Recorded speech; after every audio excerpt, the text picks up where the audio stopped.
नमस्कार, बहुत बहुत स्वागत है आपका इस भेंट वार्ता में। हमारे साथ बातचीत करने के लिए आज सागर के उभरते हुए गीतकार हैं श्रीकांत जी।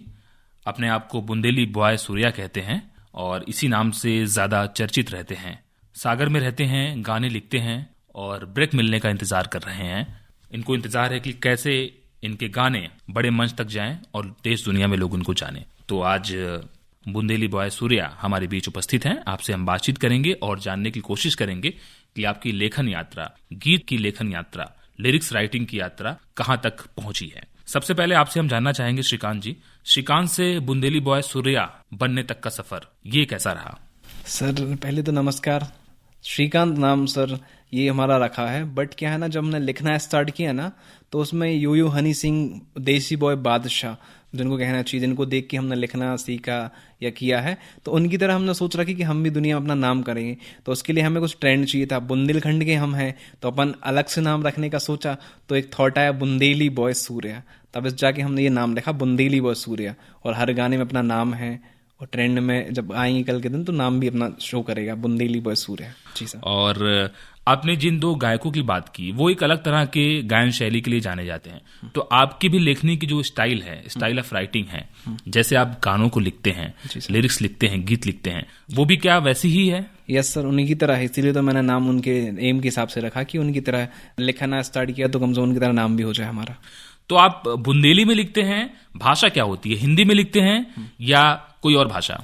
मैं बुंदेली में भी लिखता हूँ, हिंदी में भी लिखता हूँ और सर पंजाबी में भी लिखता हूँ। अच्छा, तो बुंदेलखंड के चूंकि आप रहने वाले हैं, बुंदेली में लिखना आपकी बात समझ में आती है। हिंदी चूंकि हम हिंदी भाषी क्षेत्र से हैं तो हिंदी की बात भी समझ में आती है, लेकिन पंजाबी भाषा से आपका ये रुझान, ये लगाव, ये अटैचमेंट कैसे हुआ? सर एक्चुअली क्या, पहले मैं गाने सुनता था पंजाबी, तो हो सकता है उसके थ्रू रहा हो, और 90% मैं पंजाबी ज़्यादा यूज़ करता हूँ। तो सुनने का शायद रीज़न रहा है कि मैं आज लिखने में यूज़ होता है और वर्डिंग सही रहती है और हर जगह वो फिट बैठता है। जैसा अपन वर्ड चाहिए वो वहाँ फिट बैठता है और वो सही रहता है। मतलब केवल गाने, पंजाबी गाने सुनने भर से आपके अंदर ये जी सर फीलिंग आ गई, आपके अंदर ये ज्ञान आ गया, ये इल्म आ गया और उसे आप अपने गीत के माध्यम से जो है व्यक्त करने लगे। जी सर। अच्छा, चूंकि हम बुंदेलखंड की बात कर रहे हैं और बुंदेली बॉय सूर्या से बात कर रहे हैं, तो सबसे पहले हम ये आपसे कुछ आपके लिखे हुए गाने जो आपने बुंदेली में लिखे हैं, यदि हमारे श्रोताओं के लिए कुछ आप एक परिचय के रूप में अपने कि आप कैसा लिखते हैं, हमारे श्रोता समझ सकें आपको। बुंदेली भाषा मैंने एक गाना लिखा है जो माता के ऊपर लिखा है, देवी भक्ति सॉन्ग है कि आ गो है रे नवरात, मैया को साचो दरबार रे, हम तो लगे हैं थोड़ा झूमने, सजे हैं सारे धाम, ओ सजे हैं सारे धाम, अखियों में है प्यार रे, हम तो लगे हैं थोड़ा झूमने। बुंदेली में भी आप लिखते हैं, बुंदेलखंड के आप हैं और बुंदेलखंड का नाम अपने लेखन के माध्यम से गीतकार के रूप में रोशन करना चाहते हैं, ये ख्वाहिश है आपकी। जी सर। और सूर्या जी, आपसे यहाँ पर अब जानना चाहेंगे कि इस यात्रा का प्रारंभ कैसे हुआ, कैसे आपका रुझान, आपका इंटरेस्ट गीत लेखन के प्रति हुआ? सर ये घटना के थ्रू कह सकते हैं, ये एक इत्तेफाक हो सकता है कि एक टाइम मैंने अपना कोचिंग सेंटर ओपन किया था, तो उसके थ्रू ये मतलब एक ऐसी घटना हुई कि जिसके थ्रू मैं राइटर बना। हो सकता है राइटर मेरे अंदर पहले से था, बट एक रहता है कभी कभी कोई घटना के थ्रू राइटर निकल आता है या कोई टैलेंट निकल आता है, तो उस घटना के माध्यम से ये हमारा टैलेंट निकला था। और उसके बाद हमने लिखना स्टार्ट किया तो अच्छे से अच्छा लिखते गए, तब जाके लगा कि हमें इस चीज में जाना चाहिए। अच्छा सूर्या जी, एक बात यहाँ समझना चाहेंगे कि कई बार हम लिखते हैं तो लिखने के बाद हमें इस बात का एहसास नहीं होता कि हमारे लेखन की ऊंचाई क्या है, क्या हम जो लिख रहे हैं वो लोगों द्वारा स्वीकार किया जाएगा कि नहीं किया जाएगा। जब कोई बड़े आदमी या कोई बड़ी हस्ती मुहर लगाती है कि नहीं आप अच्छा लिख रहे हैं, आप इस क्षेत्र में आगे जा सकते हैं, तब हमें अंदर से आत्मविश्वास और जागता है, पैदा होता है, मजबूत होता है। तो आपने खुद ही ये मान लिया कि आप बहुत अच्छा लिखते हैं, अच्छा लिखने लगे हैं, या किसी ने आपको आपका प्रोत्साहन किया? नहीं, एक्चुअली इसके लिए भी एक भैया थे हमारे, उन्हीं ने मतलब मुझे बताया कि आप अच्छा लिखते हैं। क्या वो कवि थे, बट आर्मी में जॉब उनकी थी, तो इस प्रकार से वो जा नहीं पाए कवि के क्षेत्र में, घर वाले में प्रॉब्लम की वजह से वो जा नहीं पाए थे। तो उनने जब मेरा लिखना देखा, मैंने उनको बताया, जब मैंने लिखा था फर्स्ट टाइम, तब मैंने उनको बताया था भैया कुछ लिखा गया, आप आके देखिए। तो उनने पढ़ा, उनने देखा, तो उनने कहा सूर्य आप बहुत अच्छा लिख रहे हैं।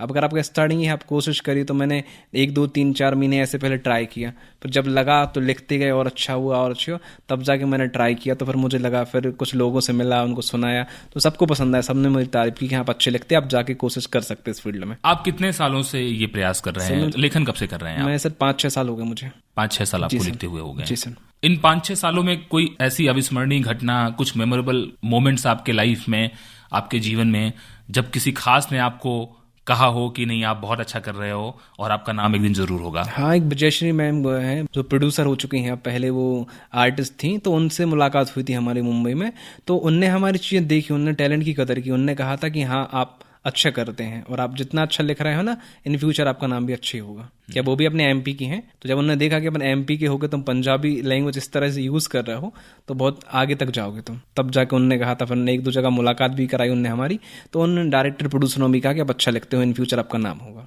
तो अभी तक आपने कितना प्रयास किया? किसी म्यूजिक कंपनी से मिलने का प्रयास किया, एल्बम में काम करने का प्रयास किया? आजकल तो मौके बहुत सारे खुल गए हैं।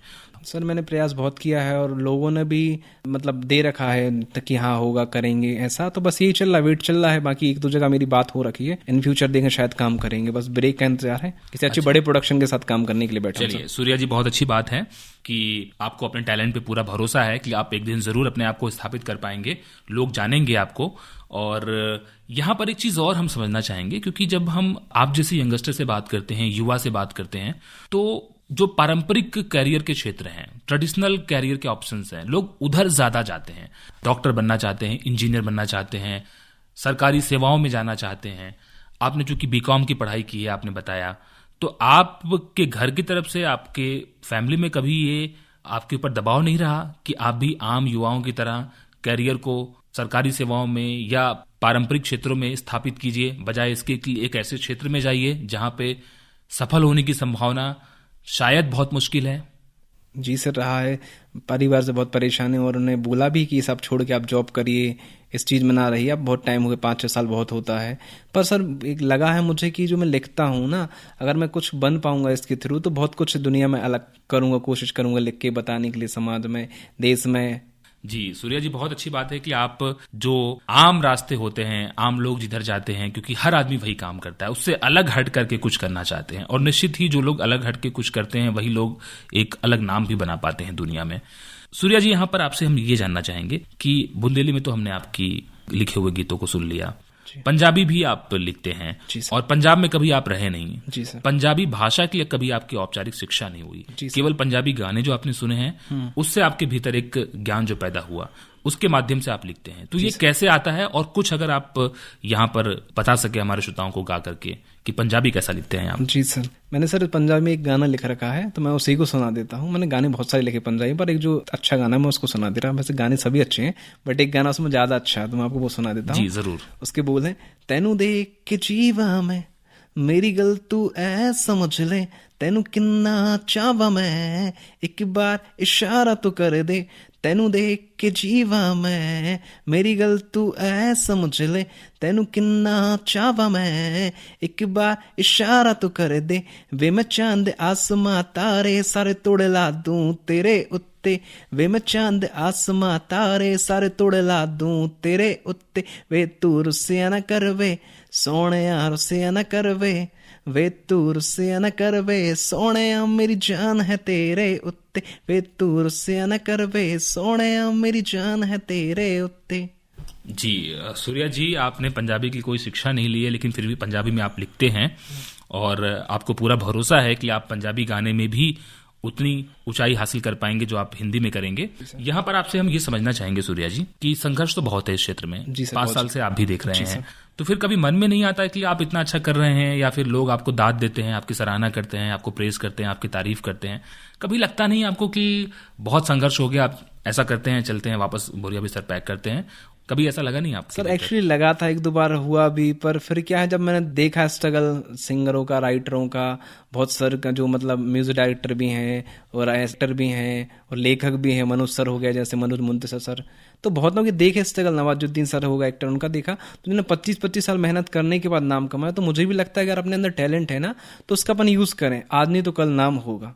यानी आपको अपनी मेहनत पे पूरा भरोसा है, आपके टैलेंट पे पूरा भरोसा है, इसलिए आप मेहनत करते जा रहे हैं और संघर्ष को एक यात्रा के रूप में ले रहे हैं, संघर्ष को एंजॉय कर रहे हैं, उसका आनंद ले रहे हैं, सीख रहे हैं, आगे बढ़ रहे हैं। बहुत अच्छी बात है। और खासकर जो युवा हैं जो ओवरनाइट सक्सेस पाना चाहते हैं, रातों रात स्टार बनना चाहते हैं, उनके लिए भी एक सबक है कि चीजें जो है इतनी आसानी से नहीं मिलती हैं। और ये बहुत अच्छी बात है कि आपको इस बात का अंदाजा है कि संघर्ष कितना लंबा हो सकता है। बिल्कुल सर। सूर्या जी, बस हम चलते चलते आपसे, चूंकि आपने पंजाबी में सुनाया, बुंदेली बॉय आप हैं ही, बुंदेली में सुनाया, चलते चलते आपके कुछ नगमे आप यदि हिंदी में सुना सकें तो उसी नगमे के साथ, उसी गाने के बोल के साथ हम आपके अल्फाज को श्रोताओं के साथ छोड़ जाते हैं। सर एक हिंदी लिखा है मैंने। एक रोज तो मर जाना है, क्यों ना आज ही हम मर जाएं, तेरे इश्क में डूब के जाना, बस तेरे ही रह जाएं। एक रोज तो मर जाना है, क्यों ना आज ही हम मर जाएं, तेरे इश्क में डूब के जाना, बस तेरे ही रह जाएं। इश्क की लगती आग को जाना, आके तुम बुझाओ ना, मुझे तुम इश्क सिखाओ ना, मुझे तुम इश्क सिखाओ ना, दूर जाओ ना, दूर जाओ ना, मुझे तुम इश्क सिखाओ ना, मुझे तुम इश्क सिखाओ ना। तुझ पे जो बरसी आज है, मैं हूँ तेरा, तू है मेरी, बाकी दुनिया भूल अभी, रहने भी दे, कहने भी दे, तेरा नशा चढ़ने भी दे, करके इश्क की बातें तुम मेरे ही बन जाओ ना, मुझे तुम इश्क सिखाओ ना, मुझे तुम इश्क सिखाओ ना, दूर जाओ ना, दूर जाओ ना, मुझे तुम इश्क सिखाओ ना, मुझे तुम इश्क सिखाओ ना। चलिए सूर्या जी, बहुत अच्छा लगा आपसे बातचीत करके, और आपको पूरा भरोसा है अपने ऊपर और बहुत कुछ करना चाहते हैं आप। जी सर। गीतकार बनने के लिए आप बहुत कुछ करना चाहते हैं और बहुत तेजी से आप लिख रहे हैं और बहुत जगहों पे आपकी बातचीत चल रही है। हमारी पूरी दुआएं आपके साथ हैं कि आप बहुत जल्द आप जो अचीव करना चाहते हैं, जो हासिल करना चाहते हैं, वो आपके कदम चूमे, आप सफल हों और बुंदेलखंड के युवाओं के लिए सफलता के रास्ते भी खोलें। बहुत बहुत शुभकामनाएं आपको और बहुत बहुत शुक्रिया हमसे जुड़ने के लिए, हमसे बातचीत करने के लिए। Thank you sir.